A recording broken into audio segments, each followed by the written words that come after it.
최근 몇 주간 보여준 XRP의 행보는 상당히 인상적이었습니다.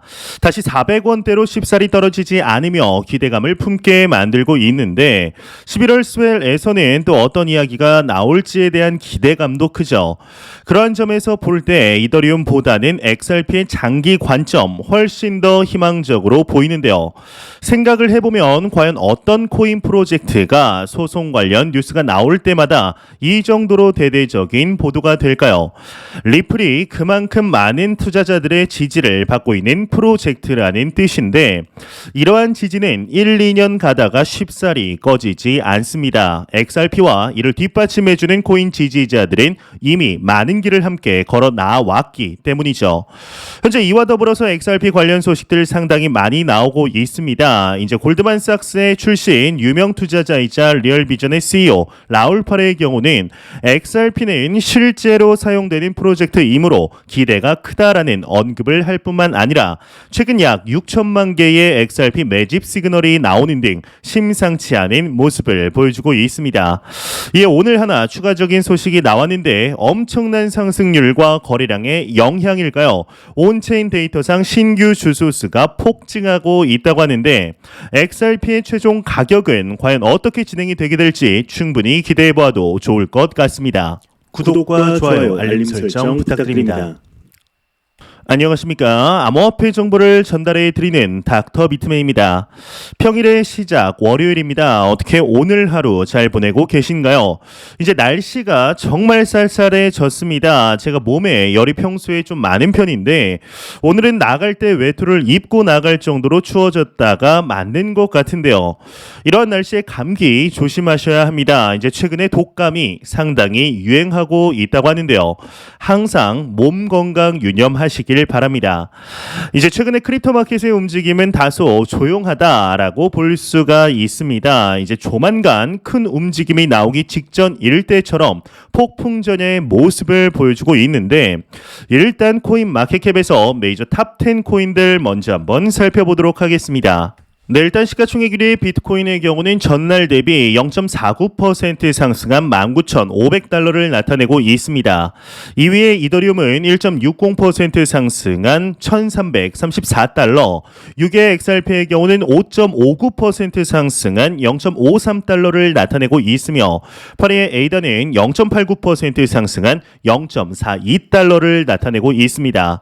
비트코인의 더미넌스, 이더리움의 더미넌스 각각 살펴보게 되면 39.5%, 17.3%를 나타내고 있는데요.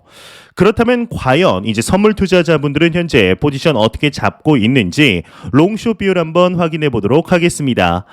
일단 비트코인의 경우는 좋습니다. 롱 포지션이 72%로 이제 훨씬 우위를 점하고 있는데요.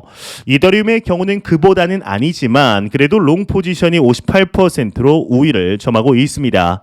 XRP의 경우는 57.49%로 롱 포지션이 우위를 점하고 있는데요. 이제 어제보다는 상당히 다른 모습들을 전반적으로 보여주고 있네요.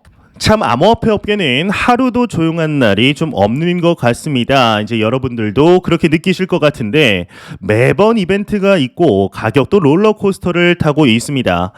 이제 이렇게 본다면 코인 투자를 단타로 한다는 것은 정말 큰 스트레스를 동반한다고 생각을 합니다.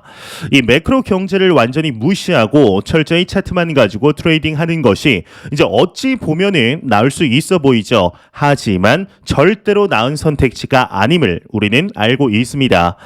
이더리움의 경우는 9월 머지 업데이트가 성공적으로 이루어지면서 낮은 점들이 분명히 있습니다. 이제 그렇지만 참 아쉽게도 가격적인 측면 그대로인 모습을 확인할 수가 있는데요.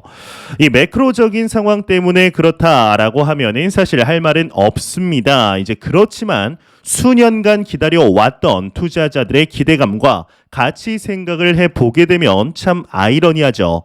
이제 생각 같아서는 못해도 2배 이상은 폭등을 해야 할 것 같은데 말이죠. 이더리움 머지 업데이트라는 호재가 단순한 휘발성이라고 한다면 리플은 소송 소식만으로 400원에서 700원이 되었습니다.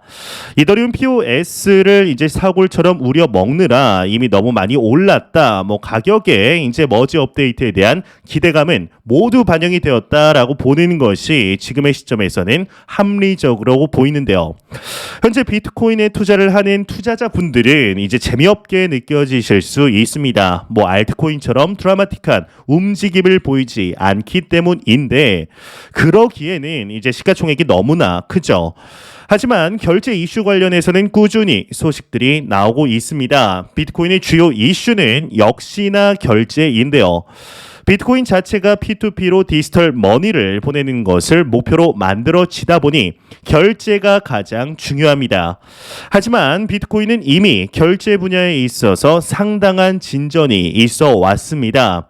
이 속도와 높은 수수료는 라이트닝 네트워크가 이미 해결을 했고 스마트 컨트랙트는 탭노트 업데이트를 통해서 업그레이드를 통해서 일정 부분 해결을 하였죠. 하지만 이걸 사용하려는 사람들은 많지 않습니다. 비트코인의 맥시멀 리스트들조차 비트코인으로 결제하는 것을 꺼릴 것입니다. 이제 오를 자산인데 사용한다는 것이 참 아이러니하기 때문이죠. 그래서 비트코인은 가치 저장의 수단과 결제 수단이라는 두 가지 어울리지 않는 관점을 동시에 가지고 있게 되는데요. 이제 최근 몇 주간 보여준 XRP의 행보는 상당히 인상적이었습니다. 이제 다시 400원대로는 쉽사리 떨어지지 않으며 기대감을 품게 만들고 있는데 11월 스웰에서는 또 어떤 이야기가 나올지에 대한 기대감도 크죠. 그런 점에서 볼 때 이더리움보다는 XRP의 장기 관점이 훨씬 더 희망적으로 보이는데요. 이제 생각을 해보면 과연 어떤 코인 프로젝트가 소송 관련 뉴스가 나올 때마다 이 정도로 대대적인 보도가 될까요? 리플이 그만큼 많은 사람들의 지지를 받고 있는 프로젝트라는 뜻인데 이러한 지지는 이제 1, 2년 가다가 쉽사리 꺼지지 않습니다.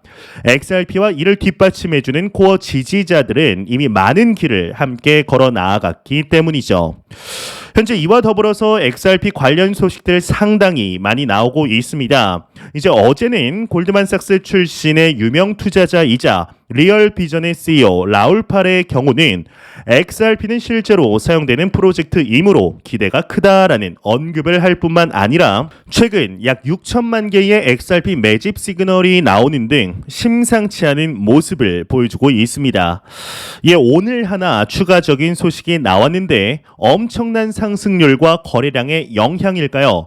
온체인 데이터상 신규 주소 수가 폭증하고 있다고 합니다. 자세한 내용 함께 보겠습니다. 데이터 XRP 1일 신규 주소수 2,773개, 최근 3개월 최대치다 헤드라인이 장식이 되어 있습니다. 블록체인 데이터 분석 업체 센티멘트가 공식 트위터를 통해서 리플의 신규 주소수가 전날 대비 2,773개를 기록, 최근 3개월 내 가장 많은 주소가 생성되었다 분석을 하였는데요. 이어서 센티멘트의 경우는 암호화폐 시장이 약세를 보이고 있는 가운데 XRP가 나홀로 상승하며 0.52달러 선을 회복했다고 덧붙였다고 합니다. 이제 몇 주째 XRP의 거래가 상당히 활발합니다. 업비트 기준으로 거래 대금이 계속해서 1위를 찍고 있을 정도로 XRP는 많은 관심을 받고 있죠. 이 크립토 윈터 속에서 거래 대금 기준 1조 원을 찍는 것은 절대로 쉽지 않는 것이 사실입니다. 이제 처음에는 약식 재판에 대한 기대감이 컸던 것이 사실이죠. 여전히 이 뉴스는 계속해서 투자자들에게 희망 회로를 돌리게 하고 있는데 하지만 소송의 결과는 결론이 날 때까지는 알 수가 없습니다. 현재 많은 부분에서 리플사 방면으로 유리하게 흘러 들어가고 있는 것이 사실입니다. 이제 지금의 분위기로 봐서는 상당히 유리하게 리플사 방면 합의로 끝난다거나 리플사의 승소의 그림을 그릴 수 있는데요. 그런데 이것은 이제 최상의 시나리오이죠. XRP 홀더들이라면 이제 무조건적인 긍정 회로를 돌리는 것도 좋지만 한편으로는 최악의 시나리오에 대한 대비가 반드시 있어야 한다고 생각합니다. 이제 소송에서 질 경우에는 XRP는 미국 이외의 국가에서만 거래가 될 텐데 사실 지금도 XRP는 미국 기반 거래소에서는 이제 거래가 되지 않고 있죠. 추가적으로 리플사가 본사를 아예 해외로 이전한다는 이야기도 있었습니다. 2020년 당시에는 미국을 떠나 두바이로 본사를 이전한다는 소식도 나왔었고 2021년에는 이제 일본으로 이전한다는 이야기도 나왔었는데 하지만 아직까지 이루어지고 있지는 않습니다. 그리고 쉬운 일도 아니죠. 리플은 오히려 이렇게 소싱에 대한 이슈들과 극단적인 대응 방안이 나올 때마다 투자자들에게 미래를 말할 수 있어야 합니다. 리플의 경쟁자라고 할 수 있는 스위프트는 느리고 높은 수수료 때문에 늘 리플사에게 공격을 받아왔습니다. 그러한 스위프트가 최근에 글로벌 CBDC 결제 시스템 규제 프레임워크를 제시하면서 이제는 변화의 조짐을 보이고 있죠. 이 리플은 기본적으로 탄생 배경 자체가 개인이 아닌 은행을 통한 국가 간 국경 간 이제 자금 이동을 빠르게 하고 수수료를 이전과는 비교도 할 수 없을 정도로 낮추겠다라는 것에서 시작을 하였습니다. 이제 그러한 점에서 리플은 끊임없이 이 이슈를 선점해야 하는데 XRP를 직접적으로 사용하는 리플사의 대표 결제 솔루션인 ODL 솔루션의 확장으로 리플의 수익은 꾸준한 증가 추세에 있습니다. 거기다가 CBDC 관련해서 XRP 레저 기반으로 돌아갈 수 있도록 끊임없는 지원과 제안을 해내야 하죠. 이렇게 해야 국경 간 송금 시장을 장악할 수가 있을 텐데요. 리플이 처음 스위프트를 잡겠다고 국경 간 자금 솔루션 시장에 뛰어들었을 때 이제 다들 말도 안 된다라는 이야기를 하게 됩니다. 계란으로 바위치기라고 하죠. 하지만 리플은 놀랍게도 꾸준히 제휴 은행들을 늘려가면서 이제는 나름의 비즈니스 규모를 상당히 키워 놓았습니다. 블록체인 프로젝트들 중에 과연 리플만큼 기존의 사회 시스템과 완벽하게 결합된 경우가 있었는지 묻고 싶습니다. 하다못해 가장 큰 네트워크 중 하나인 이더리움조차 현재까지도 해내지 못하고 있는 일입니다. 그렇게 생각한다면 XRP의 장기적인 관점 역시나 상승을 이야기할 수밖에 없는데요. 더욱이 지금의 상승 흐름은 상당히 좋은 기회로 보이죠. 이제 참 600일이 넘는 시간 동안 지긋지긋하게 이어지고 있는 리플사와 미 SEC 간의 소송 속에 그나마 최근 XRP의 가격 상황이 다소 위안을 주고 있지만 사실 이마저도 그리 임팩트 있는 가격대는 아닙니다. 리플의 CEO 브래드 갈링하우스의 말처럼 이번 연도 지긋지긋한 미등록 증권 소송이 약식 재판으로 마무리되어서 XRP의 가격 상승에 큰 원동력이 되어줄 수 있기를 진심으로 바라보겠습니다. 현재 크립토 마켓을 비롯한 자산 시장 전반적으로 쉽지 않은 시간들을 우리는 보내고 있습니다. 오랜만에 온체인 데이터를 한번 분석을 해 보았는데요. 이제 그 중에 두 가지 지표가 눈에 띄어 공유를 해 드리려고 합니다. 일단 지금 보고 계시는 데이터는 예상 레버리지 비율과 현물 집중도를 나타내는 것인데 비트코인의 가격이 예상 레버리지 비율과 현물 집중도와 대조시 어떠한 패턴을 가지고 있는지 파악할 수 있는 데이터입니다.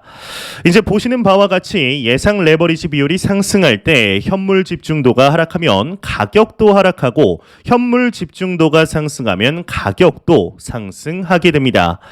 현재 현물 집중도는 이미 역대 최저 수준인데 이게 증가할지 아니면 계속 바닥을 기게 될지는 알 수 없으나 과도한 예상 레버리지 비율은 거의 대부분의 큰 변동성을 야기시켰었습니다. 참고로 현물 집중도가 높을 때 비트코인의 가격이 상승세인지 이제 헷갈리게 됩니다. 이게 왜냐하면 현물 집중도가 높다는 뜻은 말 그대로 현물 거래소의 현물 물량이 많이 입금된다는 뜻인데 그 경우 가격이 오히려 하락해야 하지 않냐라고 반문할 수 있습니다. 이제 매도 압력이 증가한다는 뜻이죠. 하지만 우리가 이제 생각을 해보면 작년 2021년의 불장을 생각해 보았을 때 상승장 때는 선물도 활발했지만 현물 시장 또한 사고 파는 투자자들이 많아지며 활발해지고 이제 엄밀히 말해서 이제 고래들의 어마어마한 현물을 개미들이 받아 먹기 때문에 현물이 활발하다고 볼 수 있겠는데요. 일단 지금 보시는 온체인 데이터의 경우는 비트코인 수익권 비율을 나타낸 것으로 비트코인 가격 사이클과 수익권 비율과 오버래핑 시 어떤 패턴이 있는지 확인이 가능한 데이터입니다. 비트코인 수익권 비율이 40% 미만이었던 적은 역대 3번뿐이었으며 그렇게 저조한 수준을 찍고 나서 가격은 진짜 상승 전환을 하게 되었습니다.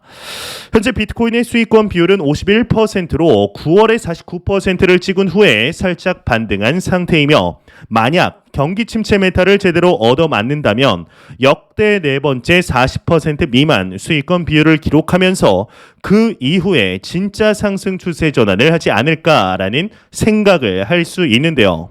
현재 이제 온체인 데이터 전반으로 보았을 때 그리 나쁘지 않은 모습을 보여주고 있습니다. 이 온체인 데이터의 경우는 하나의 온체인 데이터로 가격의 움직임을 예측하는 것은 불가능합니다. 하지만 이러한 온체인 데이터가 이제 3개, 5개, 10개, 20개가 공통된 움직임을 보인다면 움직임의 예측 확률이 급격하게 올라가겠죠.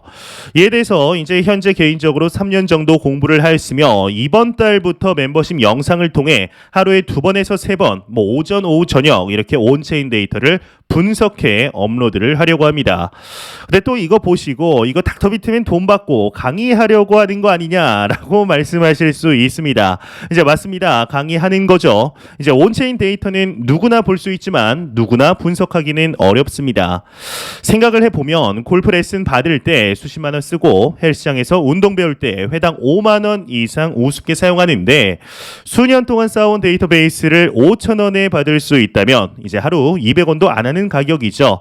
이제 이거 가지고도 뭐라고 하시는 분들이 계시다면 참 너무하신 거 아닐까 싶습니다. 그런데 분명히 계시리라 생각이 듭니다. 이 유튜브를 하면서 악플 때문에 스트레스를 받았던 적이 한두 번이 아닌데요. 왜 이렇게까지 이야기를 하는 건지 익명이라는 가면 아래 참 인터넷이라는 것이 상대방에게 상처 주기 쉬운 환경이라고 생각하는데요. 제발 그러지 않으셨으면 좋겠습니다. 이제 말하다 보니 갑자기 울분이 터지네요. 저뿐만 아니라 모든 유튜버 분들이 악플 때문에 상처받는 기억이 이제 있을 텐데 그렇지만 또 감사한 댓글 써주시는 몇몇 분들 덕에 참 큰 위로가 됩니다. 이제 제 채널의 경우는 착한 부자님이나 파이 아빠님, 수레 박지연님, 하동관님, 도지패는 진돗개님, 이경아님 등등 여기 언급드리지는 못했지만 항상 감사하다라고 생각하는 분들이 계십니다. 이제 이렇게 좋은 댓글을 써주시는 분들 덕에 힘을 내서 채널 운영을 할 수 있는 건데요. 이제 항상 감사드립니다. 일단 멤버십 이야기 하다가 갑자기 말이 삼천보로 빠졌는데 무튼 이번 달부터 이러한 방식으로 온체인 데이터 분석을 통해 멤버십 영상을 올려드릴 예정이며 원하시는 분들은 멤버십 가입 부탁드립니다.